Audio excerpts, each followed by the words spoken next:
Hi, I'm Peter Mansbach, and I'm president of Circadian Sleep Disorders Network. I'm really glad for this opportunity to talk about circadian sleep disorders and also about possible connections with narcolepsy. Let me start by saying I am not a medical doctor, I don't diagnose, and I don't treat. Why should the narcolepsy community care? Various sleep disorders overlap. I have DSPS, but I have some of the same symptoms as narcolepsy, and many of you have symptoms of DSPS. Diagnoses are fuzzy too, and in some cases, another sleep disorder may be secondary or even dominant. I'll talk more about this later. How many of you have trouble waking up in the morning? Quite a lot, I see. How many of you like to stay up late? Lots of evening types. What are circadian rhythms? Circadian means approximately a day. Circadian rhythms are processes in living organisms which cycle daily. They are produced internally in all living things. They are also called the body clock. Humans have internal cycles lasting on average about 24 hours and 10 minutes. The length varies, of course, from person to person. Early experiments seem to show a cycle of about 25 hours, and this still gets quoted, but it's now known to be incorrect. It arose because those experiments allowed light exposure in the evening. While these internal rhythms are approximately 24 hours, they are adjusted daily by external factors called Zeitgebers, especially sunlight or other bright lights. This synchronizing with the 24-hour day-night cycle is called entrainment.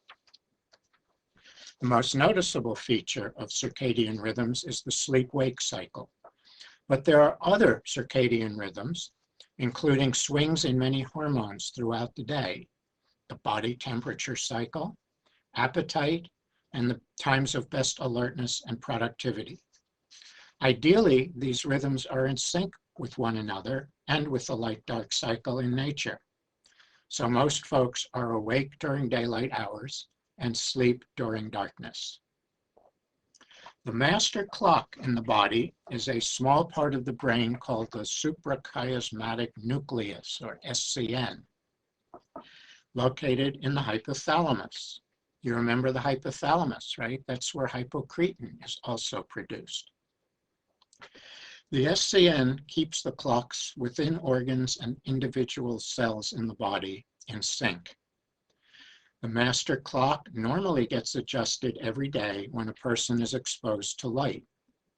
The receptors in the eye, most effective in doing this, are not the rods and cones we learned about in school that give us vision.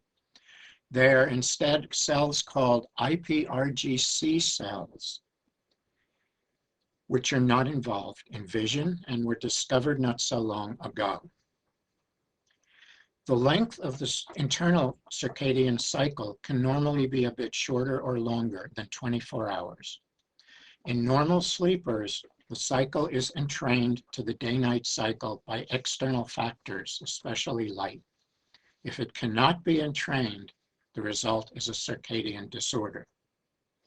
So a circadian rhythm sleep disorder is an abnormality in the body's internal clock in which a person is unable to fall asleep at a normal evening bedtime, although he is able to sleep reasonably well at other times dictated by his internal rhythm.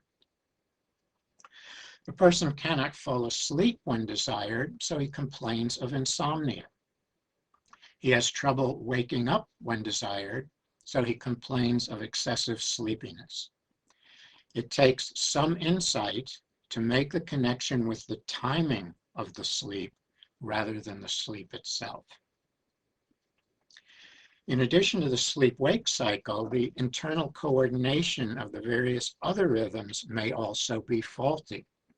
For example, some hormones may be on a different daily cycle than others, and this lack of coordination between systems may produce other symptoms in addition to the sleep disorder. Common to these disorders is inflexibility. Even when physically tired or sleep deprived, sufferers cannot make up for lost sleep outside of their hardwired sleep times. This factor is generally misunderstood by people who do not suffer from these disorders, leading to the conclusion that we're just lazy or we haven't tried hard enough to live on society's schedule. Some people are flexible and can adjust to sleeping on practically any schedule. Still, they may prefer to wake up early, we call them larks, or stay up late, night owls. But other people cannot adjust, and forcing themselves to be awake at the wrong time for their body can make them ill. The ICSD lists 6 subtypes of circadian rhythm sleep disorder. I show them on the slide. Jet lag syndrome is no longer listed in the newer classifications because it's a temporary condition. Shift work sleep disorder refers to severe cases, not just anyone on shift work having a little trouble, but people who really cannot adjust. We'll spend most of the talk talking about the first two, delayed sleep phase syndrome and non-24-hour sleep-wake disorder, and I'll mention the others later. The ICSD defines DSPS, delayed sleep phase syndrome, also called delayed sleep phase disorder. And I'll summarize it. It's a disorder in which a person's sleep occurs much later than desired. He finds it difficult to impossible to fall asleep until very late at night, and therefore difficult to wake up until very late in the morning or even the afternoon. And I put up an example of a normal sleep phase. In this example, we're saying about 11 p.m. to 7 a.m. And someone with delayed sleep phase, in this example, we have him delayed 6 hours. So he would sleep from 5 a.m. to 1 p.m. This makes it impossible to hold a typical 9-to-5 job. If the person tried to hold the job anyway, but still couldn't fall asleep till 5 a.m., he would quickly become severely sleep deprived. Why not just go to bed earlier? There are 2 factors involved in DSPS. One is that the body's clock is shifted later in the day, but the other is that the person is unable to shift it earlier. He either cannot sleep at an earlier time at all, or his sleep is not restorative. It's similar with shift work. Some shift workers can adjust to working at night and sleeping during the day. Some have difficulty, some cannot adjust at all. This is really hard for a person with normal sleep to understand. They can fall asleep when they are tired. They get tired when they're supposed to. They may have trouble getting up on time, or they may feel tired, but then they can get to sleep earlier the next night. It is really difficult for most people to understand what we're up against. There are a number of biological markers that can be measured that cycle with the circadian rhythm. So we can objectively measure a person's circadian rhythm and confirm that there really is something physical going on. It's not just a matter of being lazy. Melatonin is a hormone produced by the body which is intimately involved with sleep. Its level normally rises about 2 hours before bedtime. This is called the dim light melatonin onset, or DILMO. And we specify dim light because it's now known that even moderate light will delay the onset of melatonin. So it rises before bedtime, it's high during the night, and falls again towards morning. In people with DSPS, melatonin secretion is delayed, or in some cases, non-existent. Core body temperature normally drops around bedtime, reaches a minimum a few hours before awakening, and then rises again. I've shown this in this chart, which is copied from Wikipedia. You can see about a 2-degree range with the core body temperature high during the daytime and low at night. Core body temperature is also delayed in people with DSPS. Cortisol is another hormone which follows a circadian rhythm. Let me tell you about some of my own experiences. In college, I had trouble getting up on time for class. My roommate junior year threatened to go to the dean because I kept snoozing my alarm 7, 8, 9 times. I was unaware that I was even doing that. But who knew about sleep disorders? A lot of people complained about hating to get up in the morning, so I just forced myself to do so. I was young. That year, I had to take the earliest class of my college career. I had an hour between classes, and I was so tired that I would lie down in the corridor outside the next classroom and nap. If you're tired enough, you don't care how weird you look. I also started having migraines during that class, but didn't make the connection with the early rise time. I wouldn't be diagnosed until 16 years later. Sound familiar? Even that was a stroke of luck. Back then, there were no sleep labs in the Washington, D.C. area where I lived. So I was referred to Montefiore Hospital's sleep lab in New York. Quite by chance, at that time, the research team there was first elucidating DSPS. Their paper wouldn't even be published for another year, but they recognized the disorder in me immediately. Since then, I've lived on my natural schedule, but I did lose my physics job and my career in research because of my hours. Fortunately, I could find contract work in computer programming, which I could do on a later schedule. My sleep time now is roughly 3 a.m. to noon. While I was living on society's schedule, I had 2 episodes of major depression and was always a bit down. Since I've lived on my body's preferred schedule, I've had no more episodes of depression and a pretty normal mood. I read letters from our members with DSPS. Here are some quotes. For decades, I worked day jobs after sleeping 3:30 to 7:30 a.m., catching up on weekends.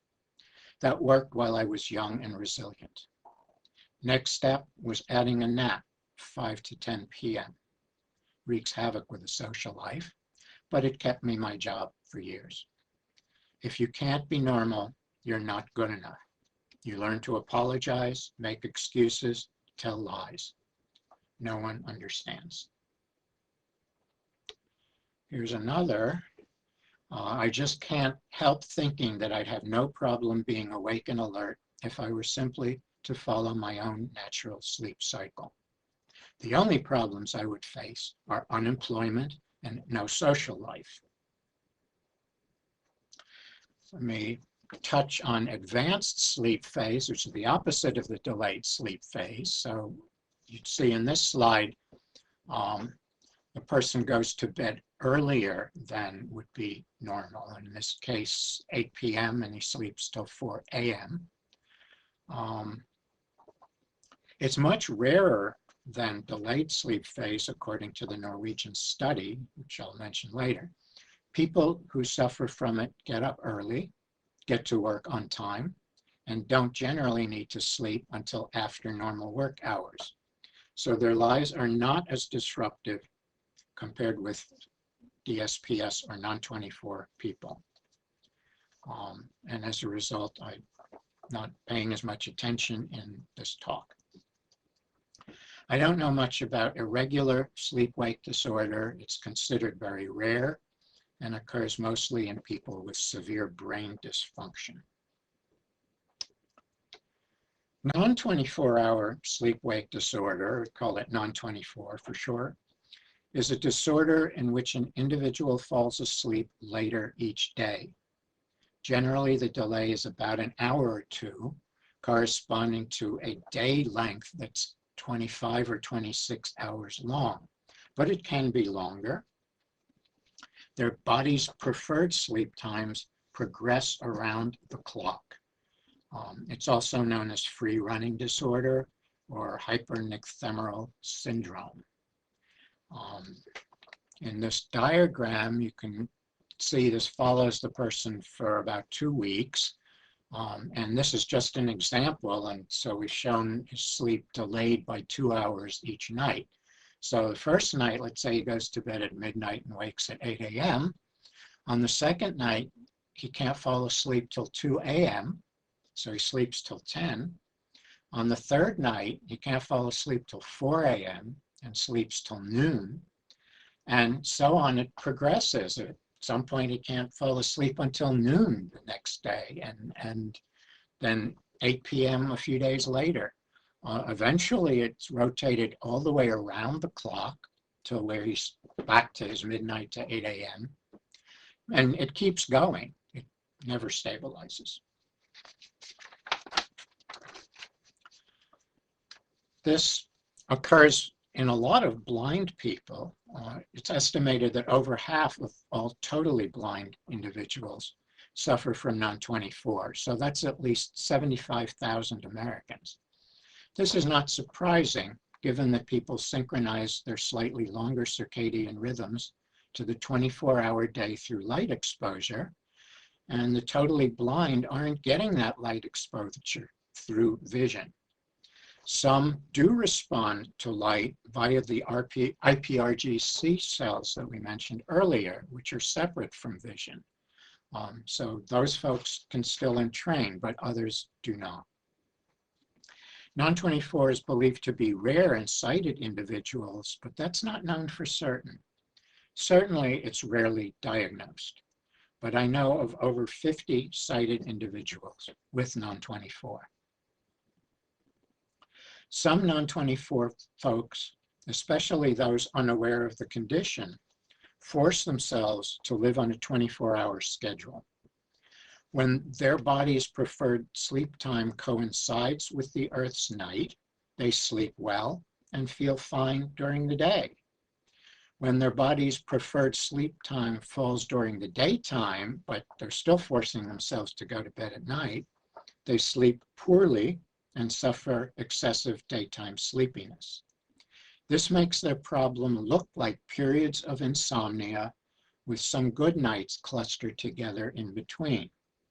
So it's difficult to recognize the non-24 as such, and as a result, non-24 is almost certainly underdiagnosed. Some other people go with the flow and sleep and wake as their body dictates. They are sometimes in sync with the day-night cycle, but their sleep progresses around the clock, as shown on the slide.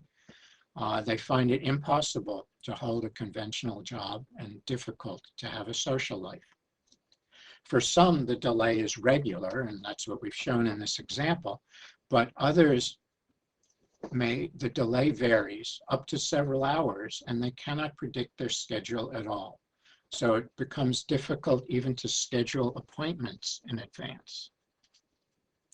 I read letters from our members with non-24, and it breaks my heart. Many of these folks cannot find a job and have no money.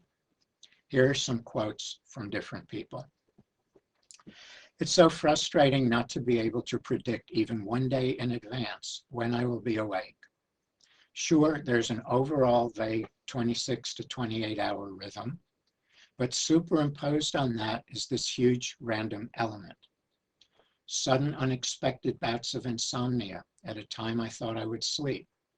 Sudden overwhelming tiredness when I thought I would be awake. Everything is out of sync. My body is like an orchestra, out of tune and with no conductor. Another member writes, ever since I became non-24, I constantly have to beg people to change their schedules, or I try to be pleasing and unobtrusive while I quietly ask, do they have another time available? It's affected my relationships with all. Family who don't believe in it, friends who can never find a slot to talk to me, let alone get together, and have all finally stopped trying. Doctors, next to impossible to schedule. When I can't meet the world's demands, I am deemed selfish or weak or lazy or depressed. I'm fine with me, but the world is not fine with me, and that makes me not fine. I feel so isolated, I am desperate for social contact. Another member writes, what is hardest is explaining non-24 to new acquaintances. For example, someone you might meet at a party. It tends to derail the whole social process. The inability to remain employed has an even more profound effect on my social life. It's not something people accept when you look healthy. And you guys with narcolepsy know this as well. How many people have DSPS and are not just evening types by preference?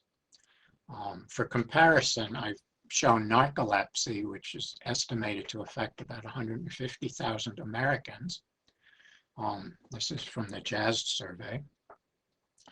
Based on a Norwegian study, 0.17% of adults have delayed sleep phase syndrome.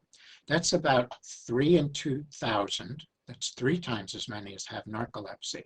500,000 American adults, but most go undiagnosed. It's more common in teens. Estimates of 7 to 10% of teens are not uncommon. That's around 2 million Americans, but most grow out of it. Non-24, as we've mentioned, is found in over half of totally blind people, so at least 75,000 Americans. I believe there are several different abnormalities that can cause circadian rhythm sleep disorders. These may include lack of sensitivity to light, oversensitivity to light, long intrinsic circadian period. That's the period when you're not trying to entrain to a day. Lack of melatonin production, long elimination time of melatonin, and a few others I've listed. It's my belief that both DSPS and non-24 have similar underlying causes. They differ in the degree of various factors and how they interact, with the result that DSPS people can entrain to a 24-hour day, though not at the usual time, and non-24-hour people cannot. I know of several people who used to have DSPS, but are now non-24, and I think that supports pointing at similar underlying causes. How are these disorders treated? Many doctors prescribe sleeping pills, but they make you unconscious, but they don't alter your circadian rhythm. And the resulting sleep is often not restorative, so they're of little help. Chronotherapy, excuse me. Most people with DSPS find it difficult to move their schedule earlier. So the original treatment had people moving their schedule later instead, a little later each day, all the way around the clock until they reached their desired wake-up time. Then they were supposed to stabilize. Even when successful, that had a high rate of relapse and had to be repeated frequently. But some people reported that they couldn't stabilize. Their sleep times kept progressing. Their DSPS had become non-24, a much more disruptive disorder. So this could be a risky treatment. The most common treatment for circadian rhythm disorders is light exposure. It's been shown that light in the morning advances the rhythm, makes it earlier, whereas light in the evening delays it. So for both DSPS and non-24, the light must be used in the morning. And it has to be bright. The common recommendation is 10,000 lux for at least half an hour. That's really bright. Typical room lighting in a home runs between 50 and 100 lux. Sunlight is great. and there are now a number of light boxes made for the purpose of light therapy. Some people are helped by the lights, others not so much. Recent research indicates that even low levels of light in the evening can delay the clock. So it takes a really bright light in the morning to advance the clock, but only moderate light in the evening delays it. Blue light has a particularly strong effect. It's thought that blue light from TV, computers, and phones may be delaying the rhythms even of normal sleepers. So some people are now trying to restrict light in the evening, including using blue blocking glasses, and have reported some success with shifting their schedules this way. But there are no standards yet regarding how much light is tolerable, how early the restriction should start, and whether light without blue content is okay during the dark time. Melatonin is a hormone produced by the body. We've talked about it earlier. Its level normally rises about 2 hours before bedtime, is high during the night, and falls toward morning. Melatonin has been used to treat circadian rhythm disorders in 2 ways, which unfortunately get confused. Some people take it shortly before bedtime, and it helps them fall asleep. Others take it 4 to 6 hours before bedtime. Used in this way, it can actually help advance their circadian rhythm, but it can also make them sleepy too early. This treatment seems especially useful for blind people since they don't have the option of using bright light in the morning. Several pharmaceutical companies have developed melatonin agonists as an alternative to melatonin itself. We advocate for some research in particular. We mentioned several possible causes of circadian rhythm disorders. The studies of treatments done to date do not distinguish between these various causes. I would conjecture, for example, that for people who are not sensitive enough to light, very bright light in the morning is what's important. For those super sensitive to light, light restriction in the evening may be key. So we need research into the specific underlying causes of circadian rhythm disorders and into tailoring the various treatments to the underlying causes. Parameters, we need more specific guidance. What time should light be used? What time should dark therapy commence? How bright and what color should the lights be? And we need those parameters to be determined by studying patients with these disorders and not just normal sleepers. We also need data on how often treatment succeeds in practice, including the combination of light and dark therapy. Success to us is not only the laboratory measurements, shift in melatonin timing, for instance, but subjective improvement. These don't always correlate. For example, researchers often measure the dim light melatonin onset, or DILMO, as a marker of circadian rhythm. They claim success with treatment if the DILMO has shifted. Yet some people still report feeling tired on the new regimen and often abandon treatment. To put it bluntly, I don't care if my DILMO has shifted if my head is still in a fog all day. We need simpler and cheaper diagnostic tests to measure the biological markers.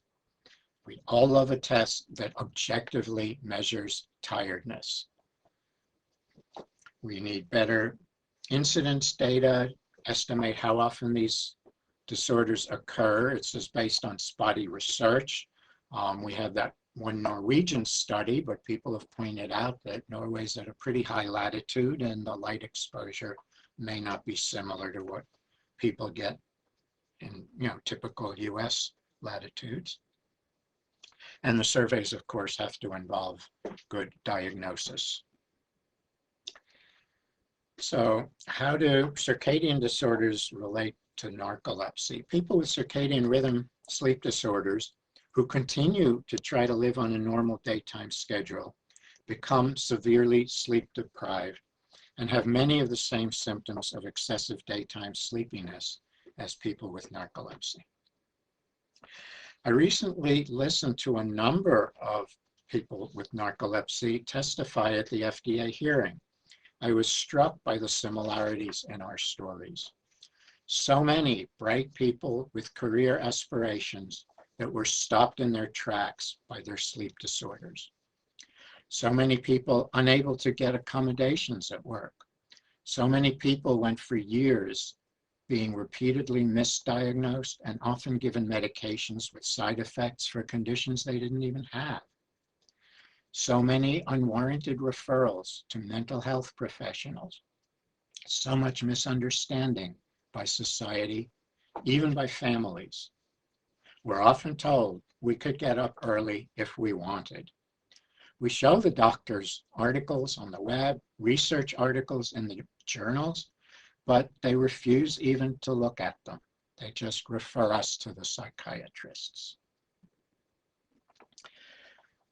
There's what I call the myth of the good night's sleep. When you read in the journals about circadian rhythm sleep disorders, you often read that if permitted to sleep during our body's preferred times, our sleep would be fine and we would awaken alert. But for many of us, this is not so. We may not sleep well. We may often awaken during the night, and we still feel tired and even dysfunctional in the morning. A friend of mine with sleep apnea told me the same thing. Yes, his CPAP machine helped some, but he was still tired all the time. And I hear this from folks with narcolepsy. The meds help, but we still struggle, we still feel tired, we still need naps. It seems to be a common theme with many of these sleep disorders that even with treatment, we're still tired, we still struggle. Clearly, there's a lot we don't understand. There are disruptions in sleep architecture that are not explained by a single diagnosis. It's likely that there are overlapping sleep disorders in some cases. I've attended the last 2 Narcolepsy Network conferences and talked with a number of people. It seems like most of the people I talk with prefer to go to bed late at night and don't like to get up in the morning. In some cases, people have told me that they cannot fall asleep before the wee hours. So I wonder, is there a connection between narcolepsy and delayed sleep phase? I'm not aware of any reports of this in the literature, but so little is understood about the underlying causes of DSPS that perhaps there are some common factors, or maybe some of us have both disorders. We need more research. There's also another possibility that narcolepsy may, in some cases, be misdiagnosed. Narcolepsy without cataplexy has some symptoms similar to sleep deprivation, especially the excessive daytime sleepiness and the sudden irresistible urge to fall asleep during the day. The boundaries between sleep and wake are blurred. Nighttime sleep may be fragmented. Dr. Mignot has noted that workers on a night shift may test positive on an MSLT, even though they test normal when working on a daytime schedule. This is because their circadian rhythms are out of sync with their sleep hours. One might expect, therefore, that someone with DSPS living on a daytime schedule would also test positive on an MSLT, since his rhythms are similarly out of sync. With the efforts of the Narcolepsy Network and others, most doctors are now aware of narcolepsy, and many sleep doctors are able to recognize it. But so many are still unaware of DSPS or think it occurs only in teens, unaware of non-24 or think it occurs only in blind folks. So they get a patient with excessive sleepiness, they send him for an MSLT and get the positive result. They diagnose it as narcolepsy. it seems possible that at least some people diagnosed with narcolepsy without cataplexy may in fact have delayed sleep phase disorder as their primary disorder. What does this mean for treatment? If a circadian disorder is suspected, I would think it appropriate to live on your body's preferred schedule for a while. That may reduce daytime sleepiness to where it may not be necessary to treat it with medication, or where less medication may be sufficient. If it is then desired to shift one's schedule to a time more in sync with society, it would be appropriate to try the treatments for circadian rhythm sleep disorders that we discussed, light and dark therapy and melatonin. Even if medication for narcolepsy is still needed, one might feel more alert and energetic as a result of having dealt with the circadian rhythm aspect.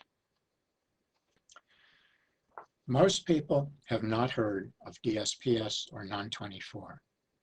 Our friends and families did not believe that these were real disorders. Even sleep specialists often did not recognize the disorders or believed that they were easily treatable.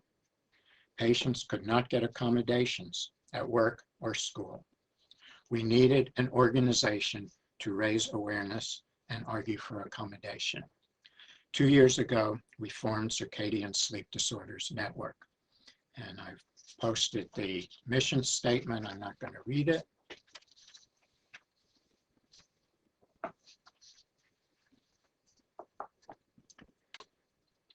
We need to raise awareness among doctors, school personnel, employers, and the public. We need to get accommodations for people with these disorders at work and at school. We need more research to understand the causes and to improve treatment. Sound familiar? Narcolepsy Network has the same goals, but you're 25 years ahead of us. By now, most doctors have at least heard of narcolepsy. Time to diagnosis has decreased. The public is increasingly aware of the disease. Most schools will provide some accommodations, and increasingly workplaces do also. That is not yet the case for circadian rhythm sleep disorders. Sleep is not taken seriously. Sleep isn't valued in our culture. People pride themselves on how little sleep they need, and many people routinely get 1 or 2 hours less sleep than they need. Those of us who argue for getting sufficient sleep are too often ignored. We need to work together to change this. Sleep disorders are not taken seriously.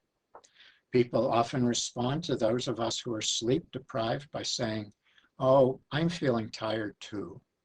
Or, "Gee, I hate to get up in the morning too, but I do." As you guys know only too well, there's a difference between being a little tired and being so tired that you can hardly function. Circadian rhythm sleep disorders are not widely known. One area where we have made an effort to increase awareness is on the web. Many sleep organizations have websites that list sleep disorders, but don't include DSPS or non-24. Some that do have misinformation. Others insist that these disorders are easy to treat.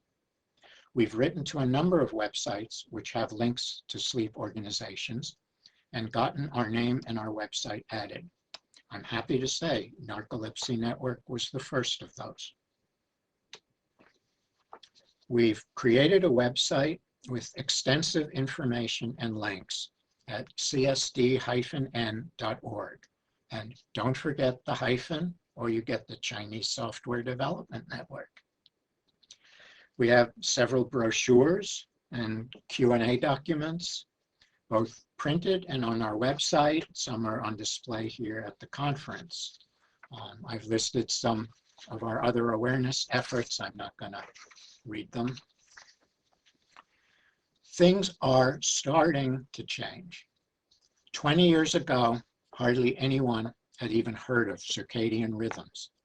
Now many have. Research is being done on the best time of day to take medication, for example, cancer medication. Some people are aware that there are associated sleep disorders. 20 years ago, I needed special permission to get a fasting blood test at 2 p.m. Today, they still look at me questionably, but at least they accept my statement that my body is really on a later schedule. We still need more awareness, more accommodation, more research, and people to help us get there.